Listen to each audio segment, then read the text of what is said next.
ಎಲ್ಲರಿಗೂ ನಮಸ್ಕಾರ. ನಾನು ನಿಮ್ಮ doctor B K Ram Praveen. ಜನತಾಯುರ್ವೇದ ಹಾಸನ. ಓಂ ನಮಾಮಿ ಧನ್ವಂತರಿ ಮಾದಿದೇವಂ ಸುರಾಸುರೈರ್ವಂದಿತ ಪಾದಪದ್ಮಂ ಲೋಕೆ ಜರಾರುಗ್ಭಯ ಮೃತ್ಯುನಾಶಂ ಧಾತಾರಮೇಶಂ ವೈದೌಷಧೀನ ಧನ್ವಂತರಿ ರಮಾನಾಥಂ ಸರ್ವರೋಗ ನಿವಾರಕಂ ಆಯುರ್ವೇದ ಪ್ರವರ್ತಾರಂ ಒಂದೇ ಪೀಯೂಷದಾಯಕಂ. ಸರ್ವೇ ಜನಾಃ ಸುಖಿನೋ ಭವಂತು, ಸರ್ವೇ ಸಂತು ನಿರಾಮಯ. ಓಂ ಶಾಂತಿ ಶಾಂತಿ ಶಾಂತಿ. ವೀಕ್ಷಕರೇ, ಥೈರಾಯ್ಡ್ ಬಗ್ಗೆ ಆಯುರ್ವೇದದಲ್ಲಿ ಏನು ಹೇಳಿದ್ದಾರೆ ಅನ್ನೋದನ್ನು ಇವತ್ತಿನ ಒಂದು ಸಂಚಿಕೆಯಲ್ಲಿ ತಮಗೆ ತಿಳಿಸ್ಕೊಡ್ತೀನಿ. ಸಾವಿರಾರು ವರ್ಷಗಳ ಹಿಂದೆ ನಮ್ಮ ಆಚಾರ್ಯ ಋಷಿಮುನಿಗಳು ಈ ಥೈರಾಯ್ಡ್ ಬಗ್ಗೆ, ಈ ಒಂದು ಸಮಸ್ಯೆ ಬಗ್ಗೆ ಪ್ರಸ್ತಾಪನೆ ಮಾಡಿದ್ದಾರೆ. ಥೈರಾಯ್ಡ್ ಸಮಸ್ಯೆ ಆಗಲು ಪ್ರಮುಖವಾದ ಕಾರಣ ಏನು ಅಂತಂದರೆ ನಮ್ಮ ದೇಹದಲ್ಲಿ ದೋಷ ಇಂಬ್ಯಾಲೆನ್ಸ್ ಹಾಗೂ ಅಗ್ನಿ ಇಂಬ್ಯಾಲೆನ್ಸ್. ದೋಷ ಅಂತಂದರೆ ನಮ್ಮ ದೇಹದಲ್ಲಿ 3 ದೋಷಗಳಿದೆ. ಪ್ರಮುಖವಾಗಿ ಈ 3 ದೋಷಗಳು ವಾಯು ಅಥವಾ ವಾತದೋಷ, ಪಿತ್ತದೋಷ ಹಾಗೂ ಕಫದೋಷ. ಯಾವಾಗ ಈ ದೋಷದಲ್ಲಿ ಏರುಪೇರಾಗ್ತದೋ ಅಂಥ ಒಂದು ಸಂದರ್ಭದಲ್ಲಿ ಥೈರಾಯ್ಡ್ ಸಮಸ್ಯೆ ಕಾಣಿಸ್ತದೆ. ಇನ್ನು ಅಗ್ನಿ ಇಂಬ್ಯಾಲೆನ್ಸ್. ಅಗ್ನಿ ಅಂತಂದರೆ ಮೆಟಬಾಲಿಸಮ್, ನಮ್ಮ ದೇಹದಲ್ಲಿ ಡೈಜೆಷನ್, ಮೆಟಬಾಲಿಸಮ್ ಯಾವಾಗ ಏರುಪೇರಾಗ್ತದೋ ಅಂಥ ಒಂದು ಸಂದರ್ಭದಲ್ಲಿ ಥೈರಾಯ್ಡ್ ಸಮಸ್ಯೆ ಕಾಣಿಸ್ತದೆ. ಥೈರಾಯ್ಡಲ್ಲಿ 2 ರೀತಿಯ ಸಮಸ್ಯೆಗಳಿದೆ. ಒಂದು ಹೈಪೋಥೈರಾಯ್ಡಿಸಮ್, ಇನ್ನೊಂದು ಹೈಪರ್ ಥೈರಾಯ್ಡಿಸಮ್. ಹೈಪೋಥೈರಾಯ್ಡಿಸಮಲ್ಲಿ ಯಾವ ಲಕ್ಷಣಗಳು ಕಾಣಿಸ್ಕೊಳ್ತದೆ ಹಾಗೂ ಹೈಪರ್ ಥೈರಾಯ್ಡಿಸಮಲ್ಲಿ ಯಾವ ಲಕ್ಷಣಗಳನ್ನು ಕಾಣಿಸ್ಕೊಳ್ತದೆ ಅನ್ನೋದನ್ನು ನಾವು ಮೊದಲು ತಿಳ್ಕೊಳ್ಳೋಣ. ಹೈಪೋಥೈರಾಯ್ಡಿಸಮ್ ವಿಷಯಕ್ಕೆ ಬಂತು ಅಂತಂದರೆ ವೆಯ್ಟ್ ಗೇನ್, ಇದ್ದಕ್ಕಿದ್ದಂಗೆ ತೂಕ ಜಾಸ್ತಿ ಆಗಿಬಿಡ್ತಾರೆ. ಬರ್ತಾರೆ ಹಾಸ್ಪಿಟ್ಲಿಗೆ, ಡಾಕ್ಟ್ರೇ ನಾವು ಇದ್ದಕ್ಕಿದ್ದಂಗೆ ಈ ವಾರ 15 ದಿವಸದಿಂದ 1 ತಿಂಗಳಿಂದ ತೂಕ ಜಾಸ್ತಿ ಆದಂಗೆ ಅನ್ನಿಸ್ತಾ ಇದೆ, ಮೈ ಭಾರ ಅಂದಂಗೆ ಅನ್ನಿಸ್ತಿದೆ ಅಂತ ಹೇಳ್ತಾರೆ. ಇನ್ನು ಫ್ಯಾಟಿಗ್, ಸುಸ್ತಾಗ್ತದೆ, ಆಯಾಸ, ಏನು ಕೆಲಸ ಮಾಡಿದ್ರಿದ್ರು ಆಯಾಸ ಆಗೋದು, ಸುಸ್ತಾಗೋದು, ಬಳಲ್ದಂಗೆ ಆಗ್ತದೋ, ಈ ಎಲ್ಲ ಒಂದು ಲಕ್ಷಣಗಳನ್ನ ಹೇಳ್ತಾರೆ.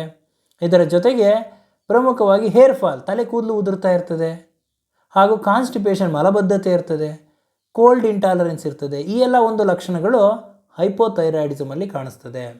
ಇನ್ನು ಹೈಪರ್ ಥೈರಾಯ್ಡಿಸಮ್ ವಿಷಯಕ್ಕೆ ಬಂತು ಅಂದರೆ ವೆಯ್ಟ್ ಲಾಸ್, ತೂಕ ಕಡಿಮೆ ಆಗಿಬಿಡ್ತಾರೆ, ಇದ್ದಕ್ಕಿದ್ದಂಗೆ ತೂಕ ಕಡಿಮೆ ಆಗ್ತಾರೆ, ಆ್ಯಂಗ್ಸೈಟಿ ಇರ್ತದೆ, ಸ್ಟ್ರೆಸ್, ಒತ್ತಡದಲ್ಲಿರ್ತಾರೆ, ಅತಿಯಾದ ಒಂದು ಬೆವರುತ್ತಿರ್ತಾರೆ, ಓವರ್ ಸ್ವೆಟ್ಟಿಂಗ್ ಇರ್ತದೆ, ಪಾಲ್ಪಿಟೇಷನ್, ಎದೆ ಹೊಡೆದಂಗೆ ಅನ್ನಿಸ್ತಿರ್ತದೆ. ಅವರು ಡಾಕ್ಟ್ರೇ ಎದೆ ಬಡ್ತಾ ನಮಗೆ ಕೇಳಿಸುತ್ತೆ, ಅದೇ ಥರ ಒಂದು ಎದೆ ಹೊಡೆದಂಗೆ ಆಗ್ತದೆ ಅಂತ ಬಂದು ಹೇಳ್ತಿರ್ತಾರೆ. ಇದರ ಜೊತೆಗೆ ಹೀಟ್ ಇಂಟಾಲರೆನ್ಸ್ ಇರ್ತದೆ. ಈ ಎಲ್ಲ ಒಂದು ಲಕ್ಷಣಗಳು ಹೈಪರ್ ಥೈರಾಯ್ಡಿಸಮಲ್ಲಿ ಕಾಣಿಸ್ತದೆ. ಇದನ್ನು ಯಾವ ರೀತಿ ನಾವು ಪರೀಕ್ಷೆ ಮಾಡೋಕ್ಕೆ ಗೊತ್ತಾಗಬೇಕು ಅಂದರೆ ಪ್ರಮುಖವಾಗಿ T3, T4, TSH ಈ ಒಂದು ಪರೀಕ್ಷೆ ಮಾಡಿಸೋದ್ರಿಂದ ನಿಮ್ಮ ಥೈರಾಯ್ಡಿನ ಒಂದು ಲೆವೆಲ್ ನಿಮಗೆ ಗೊತ್ತಾಗ್ತದೆ.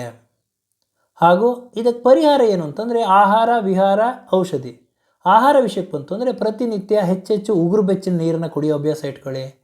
ಹಾಗೂ ಮಸಾಲೆ ಪದಾರ್ಥಗಳು, ಜೀರಿಗೆ, ಶುಂಠಿ, ಕಾಳುಮೆಣಸುಗಳನ್ನ ಆಹಾರದಲ್ಲಿ ಉಪಯೋಗಿಸೋದ್ರಿಂದ ನಿಮ್ಮ ಡೈಜೆಷನ್, ಮೆಟಬಾಲಿಸಮ್ ಚೆನ್ನಾಗಾಗ್ತದೆ, ಒಂದು ಥೈರಾಯ್ಡ್ ಸಮಸ್ಯೆಯಿಂದ ದೂರ ಆಗ್ತೀರಾ. ಇನ್ನು ಅಯೋಡಿನ್ ರಿಚ್ ಫುಡ್ಗಳನ್ನ ಉಪಯೋಗಿಸಿ. ಹಾಗೂ ಹೆಸರುಬೇಳೆ, ಈ ಥರ ಒಂದು ಪದಾರ್ಥಗಳನ್ನ, ಹೋಲ್ ಗ್ರೈನ್ಸ್ಗಳನ್ನ ಉಪಯೋಗಿಸೋದ್ರಿಂದ ಈ ಸಮಸ್ಯೆಯಿಂದ ದೂರ ಆಗ್ತೀರಾ. ಇನ್ನು ಯಾವ ತರಕಾರಿಗಳನ್ನ ಯೂಸ್ ಮಾಡಬಾರ್ದು ನೀವು ಅಂತಂದರೆ ಈ ಎಲೆಕೋಸು, ಹೂಕೋಸು, ಪ್ರೋಸೆಸ್ಡ್ ಫುಡ್ಗಳು, ಇವುಗಳನ್ನು ನೀವು ಅವಾಯ್ಡ್ ಮಾಡೋದ್ರಿಂದ ಈ ಸಮಸ್ಯೆಯಿಂದ ದೂರ ಆಗ್ತೀರಾ. ಇನ್ನು ಔಷಧಿಲಿ ತಜ್ಞ ಆಯುರ್ವೇದ ವೈದ್ಯರ ಸಲಹೆ ಸೂಚನೆ ಮೇರೆಗೆ ಕೆಲವೊಂದು ಆಯುರ್ವೇದ ಔಷಧಿಗಳು, ಕಾಂಚನಾರ ಗೊಗ್ಗುಲು, ಬ್ರಾಹ್ಮಿ, ತ್ರಿಫಲ, ಅಶ್ವಗಂಧ, ಈ ಎಲ್ಲ ಒಂದು ಔಷಧಿಗಳನ್ನ ತಜ್ಞ ಆಯುರ್ವೇದ ವೈದ್ಯರ ಸಲಹೆ ಸೂಚನೆ ಮೇರೆಗೆ ಇದನ್ನು ಉಪಯೋಗಿಸಿ. ಇನ್ನು ಪ್ರತಿನಿತ್ಯ ಬ್ರಾಹ್ಮಿ ಮುಹೂರ್ತದಲ್ಲಿ ಎದ್ದೇಳೋ ಅಭ್ಯಾಸ ಇಟ್ಕೊಳ್ಳಿ. ಹಾಗೂ ಪ್ರತಿನಿತ್ಯ ಯೋಗಾಸನ, ಪ್ರಾಣಾಯಾಮ ಅಭ್ಯಾಸ ಮಾಡಬೇಕಾಗ್ತದೆ.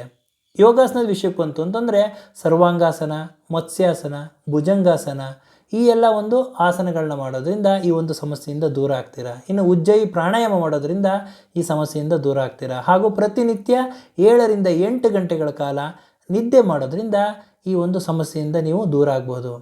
ಹಾಗೂ ಪ್ರಮುಖವಾಗಿ ನೀವು ಔಷಧಿ ತಗೋತಾ ಇರ್ತೀರ, ಥೈರಾಯ್ಡ್ ಔಷಧಿ ಮಾತ್ರ, ಆಯುರ್ವೇದ ಇರ್ಬೋದು, ಅಲೋಪತಿ ಇರ್ಬೋದು, ಯಾವುದೋ ಔಷಧಿನ ನೀವು ಮಾತ್ರ ತಗೋತಾ ಇರ್ತೀರ. ಯಾವುದೇ ಕಾರಣಕ್ಕೂ ನೀವು ಅದನ್ನು ತಕ್ಷಣ ನಿಲ್ಸಕ್ಕೆ ಹೋಗಬೇಡಿ.